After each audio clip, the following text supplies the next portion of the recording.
pertanggung SPD. Cuman kenapa kami ini nanti sudah kalian publish ya, artinya kami ingin mengambil gambar ini. Mana bisa? Mau sama-sama dengan penyidik ngomong itu. Sedang polisi aja dia minta permisi masuk. Ini ngomong soalnya nggak beres ngomong ini. Kalau seperti ini misalnya nggak beres. Langsung mesti lawan ngomong ini. Jadi Pak, saya boleh Kalau model begini ngomong soalnya nggak komunikatif ngomong ini. Masa anak mau disodeni sama dengan polisi dan jaksa? Baik, begini Pak. Karena polisi aja punya etika untuk masuk. Iya. Soal begini, dulu supaya jelas. Soal mau tanya, kalau dia nggak puas, ya jangan naik selebar, loh. Cari Pak Kadis. Pak Kadis, ada berapa dana yang teralokasi di dinas kesehatan, di dinas sosial? Oh sekian. Proyek apa itu tadi? Bahkan perlu fokus itu, berapa masuk di kompoji Pak Kadis? Boleh fokus itu begitu. Nanti dia akan menjelaskan secara terbuka.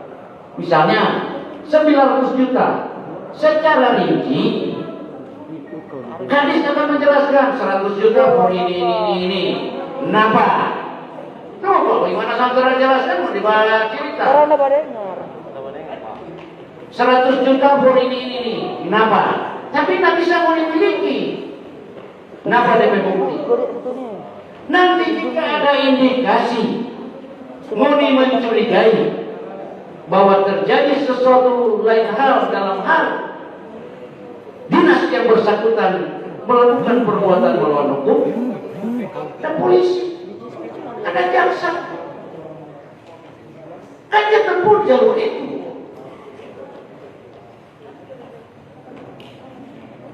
Karena berteriak di jalan kan karena menyelesaikan persoalan. Bahkan Muni akan berbenturan dengan yang lain-lain yang tidak setuju dengan Muni pergerakan.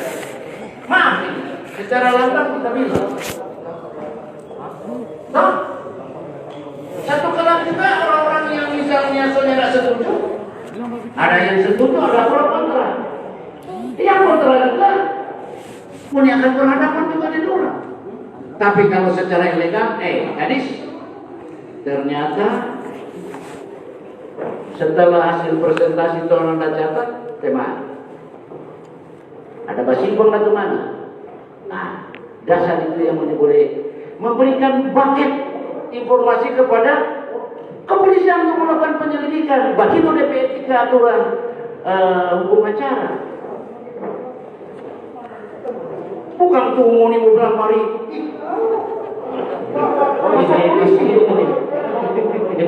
Oke, sudah bagi ini dialog.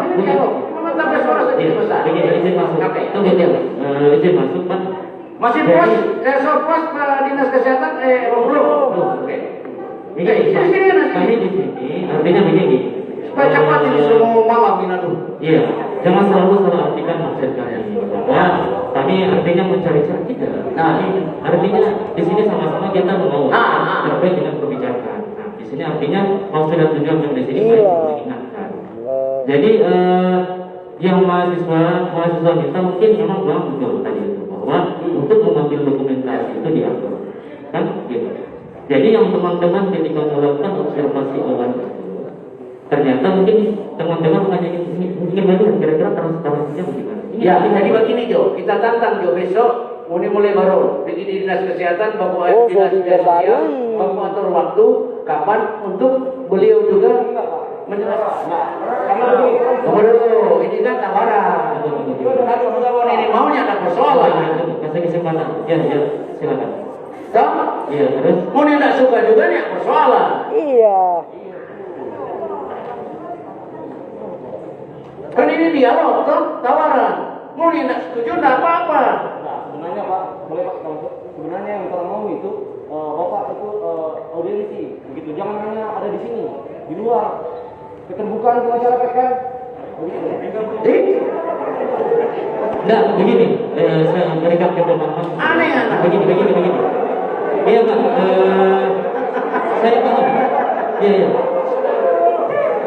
Begini Pak, begini maksud, ya mungkin ya, saya paham. Kalau saya pribadi Pak paham, saya paham maksudnya. Rakyat berdosa. Landasan hukum juga tadi dijelaskan saya paham. bila mana itu bisa diberitahukan. Rakyat berdosa. Tapi tidak tanda kutip tidak boleh dokumentasi. Yang menjadi titik pertanyaan di sini. Titik pertanyaannya ada teman-teman mahasiswa yang ingin bertanya terkait dengan transparansi itu ingin dilihat. Oh gini, tapi tidak dikasih. Untuk dokumentasi, orang tidak berdokumentasi, cuma ingin melihat kira-kira sudah transparan nggak untuk penjelasan juga kan? Tadi kan adanya di sini bertanya.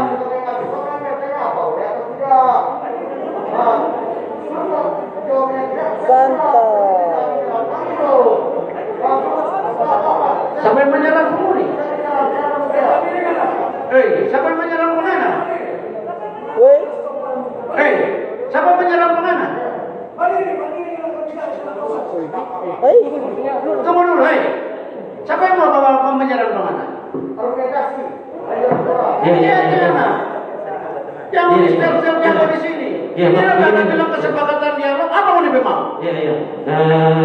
Pahami saja Pak, bahwa kita di sini Pak. Iya. Diberikan ruang untuk diskusi oleh sel-sel dialog. Kami paham Pak. Iya, teman-teman, teman-teman tolong tenang ya. Teman-teman tolong tenang. Iya Pak, iya, ini Pak. Mulai pernah mahasiswa. Siap. Pada saat komunikasi dengan pemerintah sudah dijelaskan, bisa memaksakan kehendak. Jangan masalah kehendak begitu. Sudah dijelaskan. Ini kan bukan polisi, bukan ketua jaksa.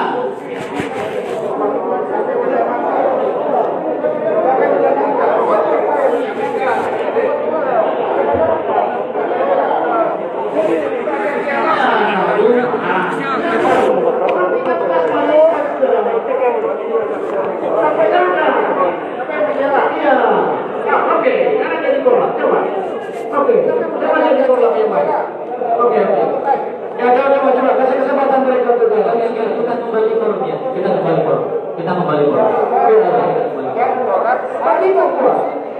Satu ya saja. Oke. Iya. Jangan maksakan kehendak. Salahin lagi. Bermakin contoh apa ini? Caranya nak menyerah. Terima baik-baik. Jadi usahakan kita minta maaf lebih dulu. Kita ke suara besar. Jadi depan dia dengar rupa marah-marah tapi nyanda. Bermakin tadi? Oke? Mau dilanjutkan? Gimana? Sepakat dilanjutkan? Tunggu tak ada. Nah, coba. Rembuk. Tapi live itu lagi. Cepat tuh. Jam berapa ini?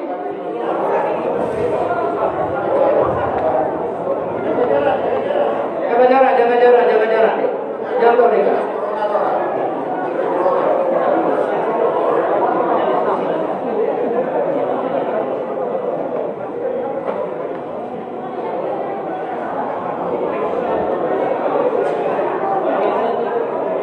Baik teman-teman, saya rasa kami memang mengapresiasi pemerintah karena memang sudah terbuka buat kita, terutama juga Pak Wakil ya. Pak, terima kasih sudah menyediakan waktu buat kita. Kita diskusi ulang adem ya Pak.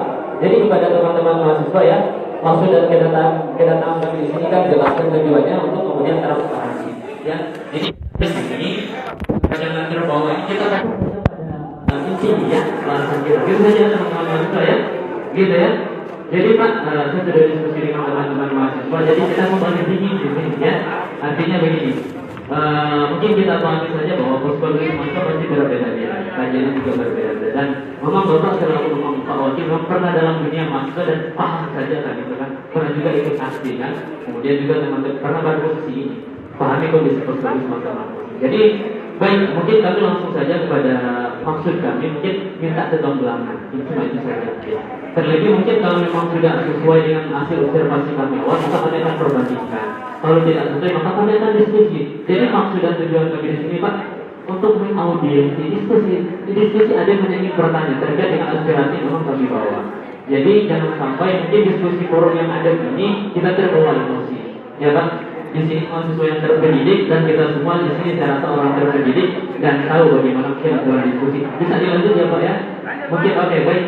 Kepada teman Bapak Ibu kepolisian juga terima kasih juga sudah mengayomi kami dalam kegiatan ini. Bapak Ibu Pol PP juga yang telah mengamankan juga kegiatan ini. Terima kasih banyak Pak. Baik, mengenai pertanyaan sama Ibu Kepala Dinas tadi, gimana mungkin penjelasannya seperti apa terkait dengan mekanismenya.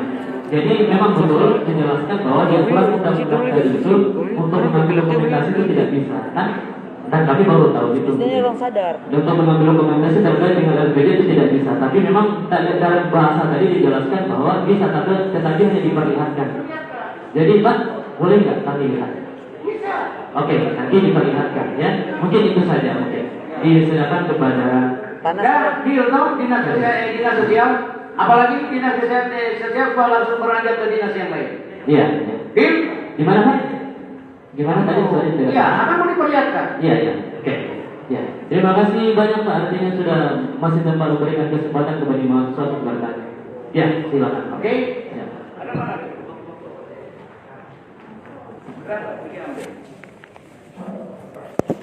Atau besok, karena dari kantor. Dokumen diperlihatkan. Kita belajar lanjut dulu sekian lain. Oke, sepakat? Sepakat Pak. Hei, yang buka baju ini sepakat tak? Iya, sepakat ya. Cara bicara nak satu-satu. Iya. Iya Pak. Siap dipahami Pak. Ya. Pak, Bagaimana? Bagaimana? Sudah. Dinas kesehatan Teman-teman. menunggu dokumen itu kan? Orang start tuh. Iya. Silakan. Apa mau tanya di dinas kesehatan? Terkait dengan penjelasan tadi, kira-kira mekanisme ini itu bagaimana dalam proses pembagian, terus kemudian transparansinya tadi. Mungkin bisa dijawab dulu. Setelah itu mungkin ada tanggapan. Ya, coba. Oke, silakan. Kesehatan. Dinas kesehatan ini atau apa? Dari sosial tadi. Oh, sosial. Iya.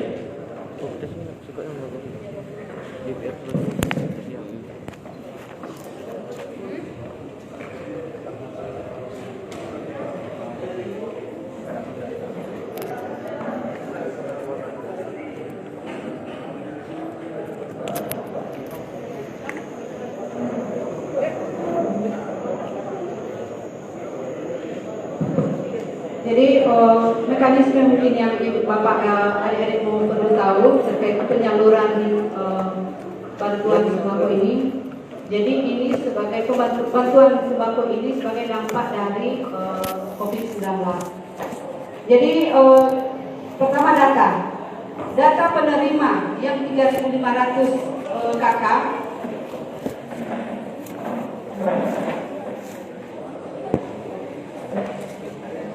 Jadi kami mengirim surat permintaan data ke Samadi Lurah untuk penerima sembako. Kami terima data dari desa kelurahan, dengan dasar dari desa kelurahan data itu ditetapkan dengan SK Wali Kota. Itu Argumen kalah, 3.500 tensi naik kan? kepala keluarga. Kemudian proses pembagian jadi supaya lebih transparan ya. Jadi mulai dari perencanaan, penganggaran sampai pengadaan ini beras ini, sembako ini, itu ada pihak ketiga. Dalam kontrak itu mulai dari pengadaan sampai pengepakan sampai pengantaran ke titik bagi itu dikontrakkan ke pihak ketiga. Jadi setelah sampai di desa kelurahan itu pembagian itu diserahkan ke Samadi Lurah dan diawasi oleh petugas dari dinas sosial.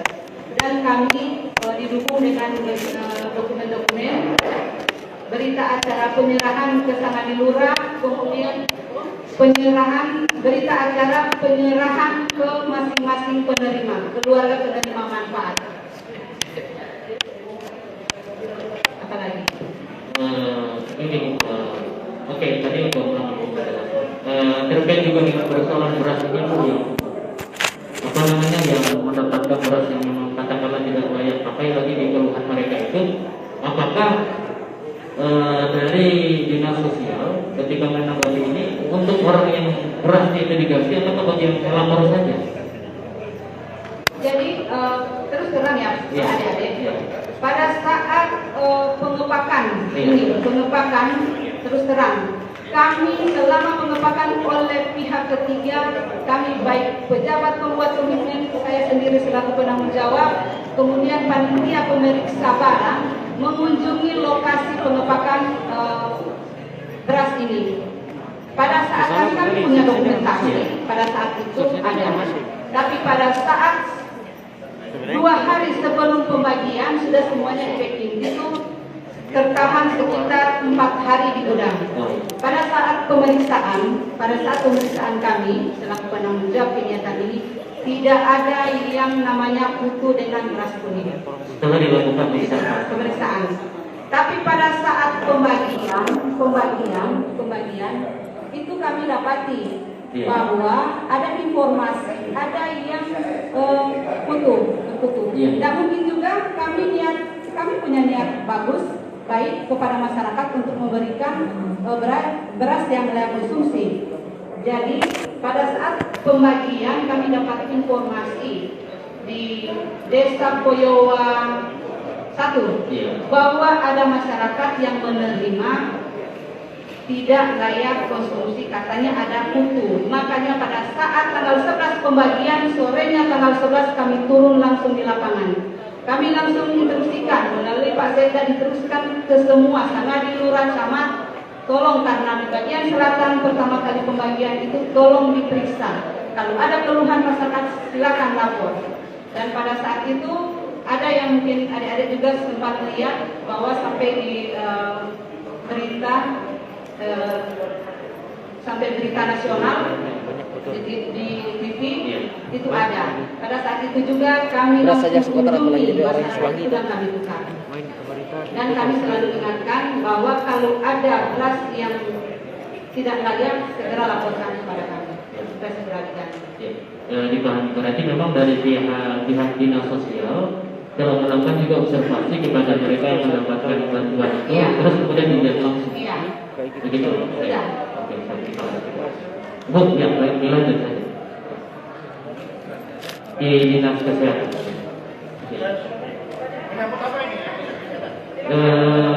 Kita namanya itu rapid test itu kan?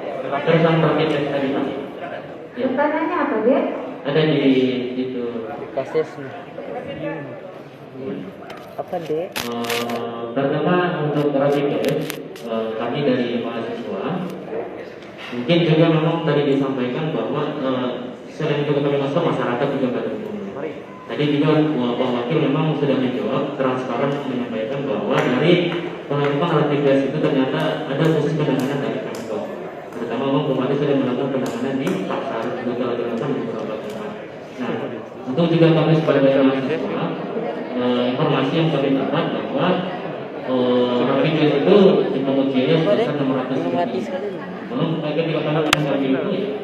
Terus sekarang juga kami akan bertanya, kenapa sampai sejumlah ini? Karena memang pada dasarnya kami juga selain dituntut dengan persoalan SPP, dituntut dengan persoalan keuangan yang lain, kita juga dibebani dengan persoalan ini. Makanya kemudian kami juga perlu ada penyampaian dari dinas sosial dan transparannya terkait kira-kira mekanismenya seperti apa. Terima kasih. Baik, saya akan jelaskan sedikit mengenai rapid test. Rapid test kita pada bulan Mei itu belanja rapid test sejumlah 154.687.500 sebanyak 625 unit. Itu telah digunakan untuk rapid test massal, tentunya sebanyak 625 orang. Kemudian rapid test bantuan Dinas Kesehatan Provinsi sejak bulan April sampai Juni sebanyak 500 unit telah digunakan untuk rapid test pasien yang terindikasi sebanyak 400 orang dan 100 orang untuk tenaga kesehatan. Jumlah total orang yang telah di rapid test keseluruhan sebanyak 1.125 orang pasien. Nah, tadi pertanyaannya, ada laporan masyarakat bahwa rapid test itu dipungut biaya. Untuk pemerintah Kota Ketawang Bambu sendiri tidak ada pemungutan biaya untuk pelaksanaan rapid test, tidak ada. Mungkin yang ada adalah mereka langsung kemudian Dan itu bukan pemerintah. Karena di pemerintah itu hanya untuk orang-orang yang terindikasi, terutama yang care, kontak erat dan resiko tinggi, seperti itu. Jadi tidak ada pemungutan biaya. Terima kasih. Baik, terima kasih Bu. Mungkin langsung di inti dari maksud kami di sini. Adakah formulasi dari pemerintah terkait dengan persoalan rapid test yang harus diurus oleh mahasiswa ketika dia harus keluar provinsi? Oke lah, saya yang di Manado mungkin tidak terdampak, artinya saya hanya diperkenankan mengurus SKPN. Nah, akan tetapi bagaimana dengan mereka yang notabene-nya studi di luar daerah Sulawesi Utara? Contoh, Gorontalo, Jakarta, ada kan beberapa daerah yang menganjurkan bagi masyarakat ingin lintas provinsi, ingin lintas daerah harus membawa surat rapid test. Sedangkan dalam hal ini kami sebagai mahasiswa, ya tadi masyarakat merasa terbebani. Adakah tidak formulasi dari pemerintah terkait hal tersebut? Mungkin itu saja sih, karena saya di sini mewakili teman-teman mahasiswa yang studi di luar daerah Sulawesi Utara merasa terbebani dengan biaya rapid test tersebut. Mungkin itu saja sih, Pak. Terima kasih. Jadi saya ulangi lagi bahwa indikasi pemberian atau pelaksanaan rapid test ini, kalau di rumah sakit itu untuk yang kontak erat dan pasien. Kalau di masyarakat itu untuk yang risiko tinggi, seperti ataupun di pasar, karena itu interaksi di masyarakat itu banyak. Kalau kita mengikuti semua di rapid, saya rasa anggaran tidak ada. Satu rapid test harganya 247.500. Sedangkan syarat untuk parameter normal saja, dia harus 10% dari jumlah total masyarakat kota-kota Murabi. 10%. Berapa anggaran itu? Kalau mau ditingkatkan sampai 10% sudah 3 miliar lebih. Anggaran di mana? Jadi sekarang ini kita untuk yang berisiko tinggi dan berat yang kita utamakan. Untuk mahasiswa, saya rasa bukan mengesampingkan mahasiswa, bukan mengesampingkan, tapi saya rasa kita bisa ke prodian. Itu yang pasien umum atau permintaan mandiri, karena dia tidak termasukkan sendiri atau permintaan sendiri, karena dia tidak masukkan, tidak masuk kontak erat seperti itu. Oke Bu, mungkin dalam hal ini tidak semua juga mahasiswa yang studi di luar daerah Sulawesi Utara, hanya beberapa. Tetapi dan beberapa tersebut mungkin merasa mereka masa terbebani. Nah, jadi maksud kami di sini tidak untuk seluruh masyarakat, minimal orang saja atau mahasiswa yang notabene-nya kalau maaf, kau permintaan itu akan dipertimbangkan apa nih mahasiswa?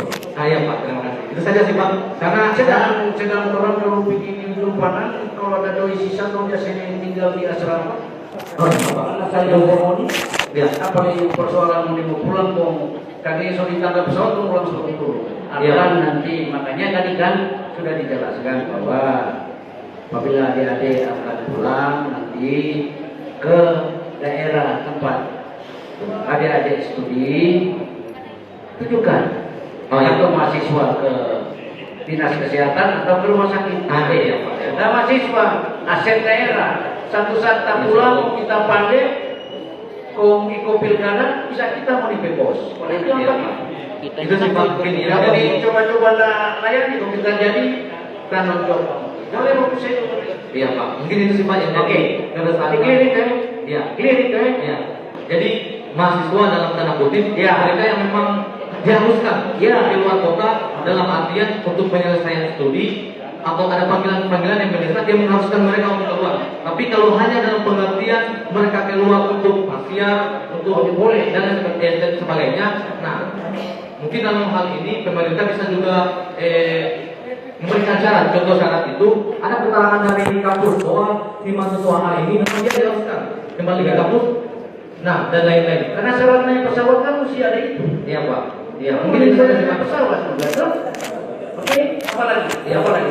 Nah, pesawat ke dinas lain. Yang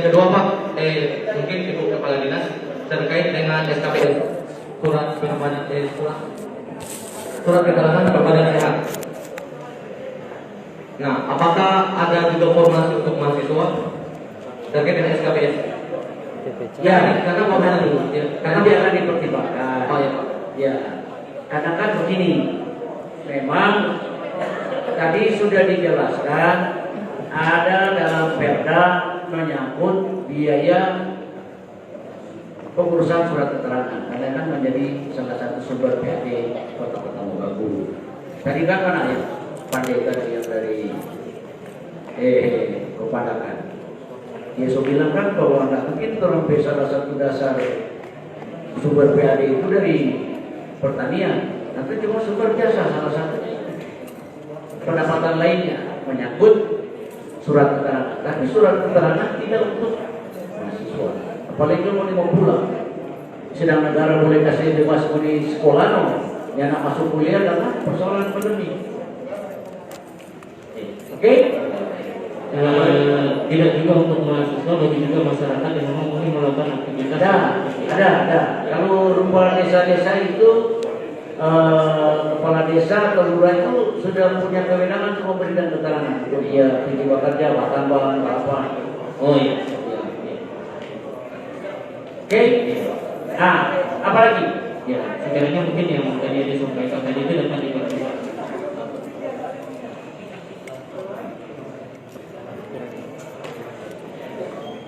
Ini juga usulan UMKM untuk bantuan UMKM sosial kan?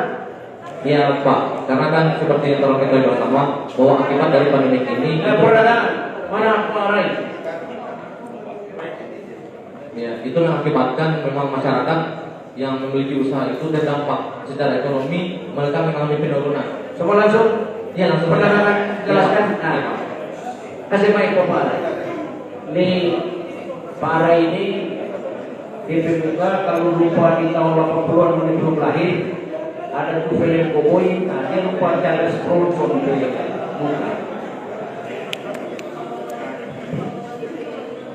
Baik, terima kasih Pak Dirjen Salon Kota, Pak Peka dan teman-teman SKPD terutama kita.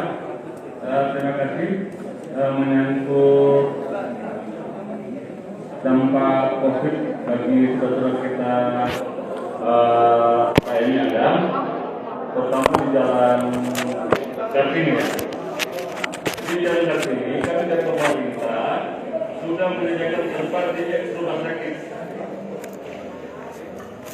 Kami sudah negosiasi dengan Ketua Paguyuban bahwa dari Pemkot sudah menyediakan tempat. Karena dari kami dari Dinas Perdagangan tidak bisa membantu berupa barang atau barang. Kalau barang itu mungkin dari Dinas Kesehatan, untuk sarana dan prasarana kami dari pemerintah telah menyiapkan tempat. Yang sekarang kami sediakan di rumah sakit itu sudah lengkap, ada air, lampu, dan bangunan. Untuk saudara kita yang mendapat dampak COVID-19 ini.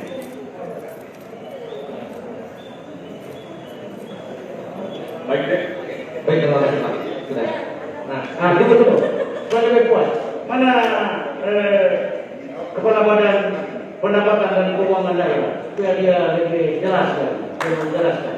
Dok? Boleh nggak? Boleh Pak. Persoalan pidana itu dulu dari kalau dari media semua ini kalau dia cerita dinas. Nah, coba jelaskan. Cepat. Jadi masih terus kayak cepat. Terima kasih Pak. Assalamualaikum warahmatullahi wabarakatuh. Mungkin sedikit menambahkan juga dengan apa yang sudah disampaikan oleh Pak Kadis Perdagangan tadi, bahwa pemerintah sudah menyediakan lokasi. Nah, untuk bantuan stimulan sebagaimana yang sudah disampaikan oleh Pak Wakil tadi, itu kami masih menunggu petunjuk teknis dari Kementerian Teknis terkait besaran syarat penerima juga harus sudah sedang mengatur. Kami di pemerintah Kota Mogagu sangat hati-hati untuk masalah penggunaan dana. Yang pertama, kenapa sampai dengan hari ini bantuan yang dikucurkan itu kalau secara totalitas anggaran baru sekitar 2 miliar lebih. Karena kami itu memperhitungkan kemampuan keuangan daerah. Seperti misalnya yang terakhir, kabar terakhir bahwa penerima bantuan pangan non tunai atau BPNT itu sudah dinonaktifkan sebanyak 1.800 penerima oleh pemerintah pusat. Untuk 1.800 penerima ini harus di-cover oleh pemerintah daerah. Kalau kami boros juga untuk penggunaan dana, hal-hal seperti ini tidak dapat kita antisipasi. Untuk itu kenapa tadi juga disampaikan oleh Pak Wakil bahwa penggunaan dana ini juga kami tidak dapat memprediksi sampai kapan wabah ini akan berlangsung.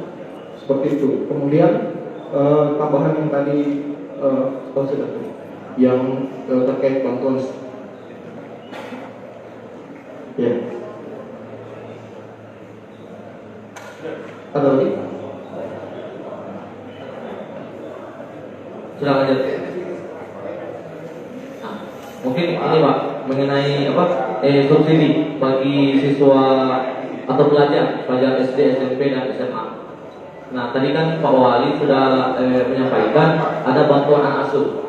Nah apakah bantuan tersebut dialokasikan untuk situasi sekarang ini? Atau ada kalau tidak ada nggak semacam formulasi lain untuk menyampaikan tersebut? Jadi khusus untuk bantuan anak asuh ini adalah program pemerintah daerah Kota Kepulauan Batu sejak tahun 2017. Nah, khusus untuk tahun 2020 ini, pemerintah Kota Kepulauan Batu mengalokasikan dana untuk anak asuh itu khusus untuk wilayah kelurahan. Nah, untuk wilayah desa itu sudah di-cover di APBDes, dana desa dan APD. Tapi ada uang desa. Ada. Jadi tetap untuk tahun ini dianggarkan. Tetap dianggarkan. Oh iya.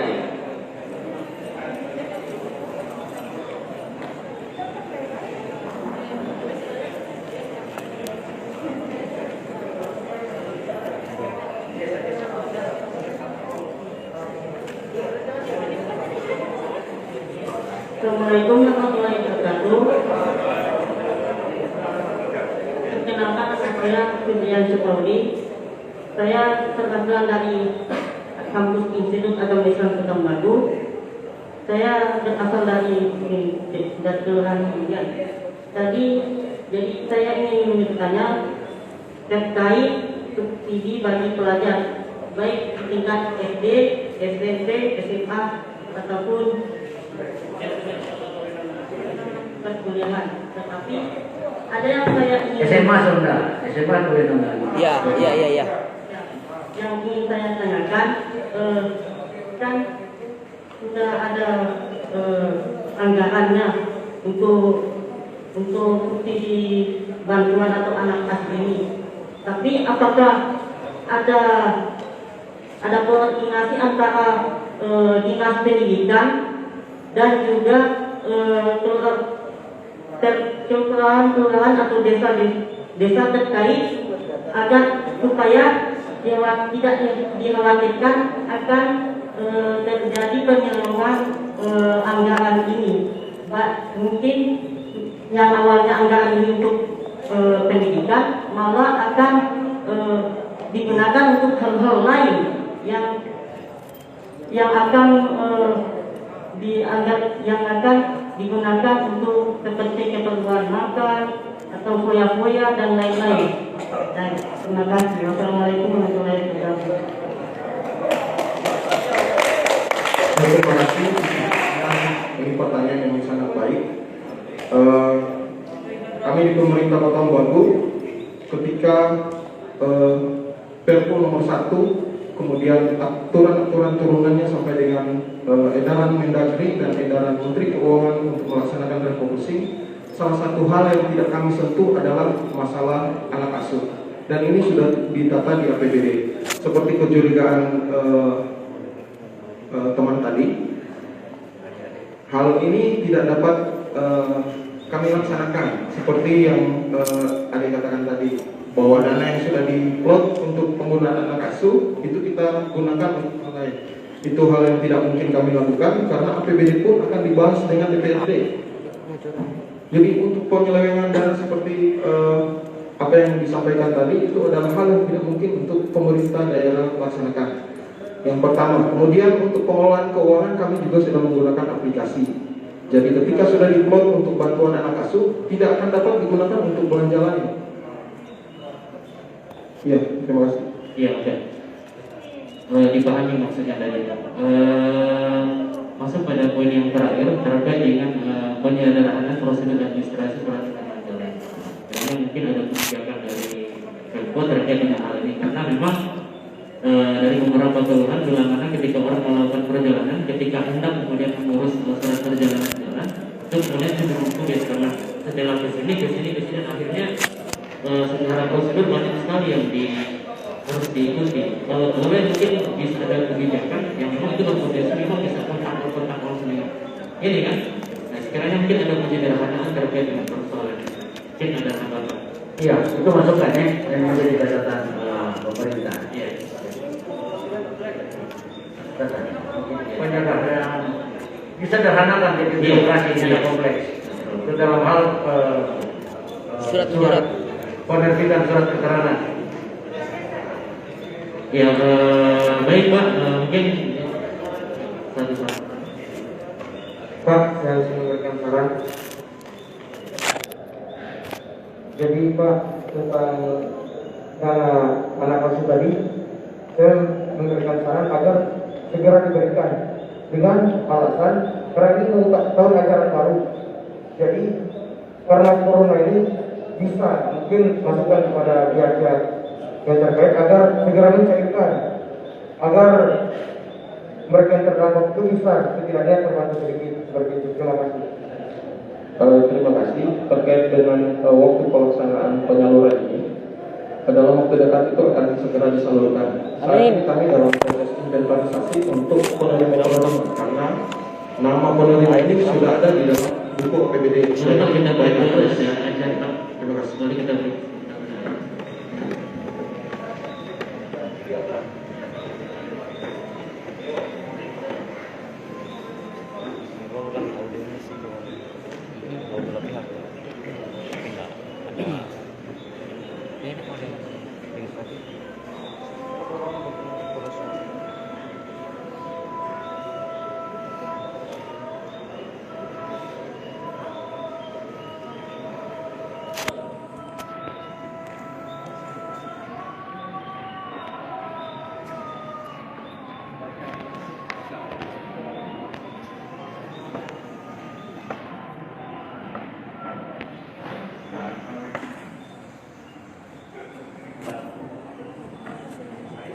Kamu bagikan di